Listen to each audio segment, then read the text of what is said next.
Hi అండి. చాలామందికి no చెప్పడం చాలా చాలా కష్టంగా అనిపిస్తుంది నాలాగా. ఎందుకంటే నేను చాలా విషయాలకి నో చెప్పలేక ఎస్ చెప్పి సఫర్ అయింది నేనే. నో చెప్పి ఉంటే హ్యాపీగా ఉండేది నేనే.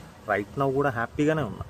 కొన్ని విషయాల్లో అంటే జాబ్ పరంగా తీసుకుంటే చాలాసార్లు నేను నో చెప్పలేదు, చాలా చోట్ల నో చెప్పలేదు. సో చాలా సఫర్ అవుతున్నా. అలానే మీరు కూడా ఎప్పుడైనా నో చెప్పాలి అంటే నో చెప్పేయండి. NO no. కాదు, కూడదు, చెయ్యను, చెయ్యలేను, ఈ వర్డ్స్ ఖచ్చితంగా యూస్ చేయండి. యూస్ చేయాల్సిన చోట.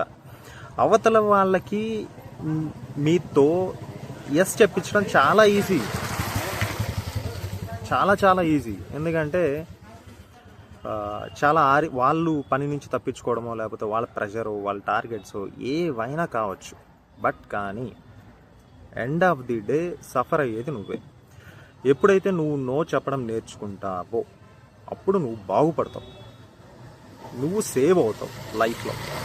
నువ్వు సేవ్ అవ్వకుండా ఉన్నావు రైట్ నౌ. ఇప్పుడు సేవ్ అంటే లైక్ ప్రాబ్లమ్స్ నీ చుట్టూ ఉన్నాయి అంటే దానికి ఒక్కసారి రివైండ్ చేసుకోండి.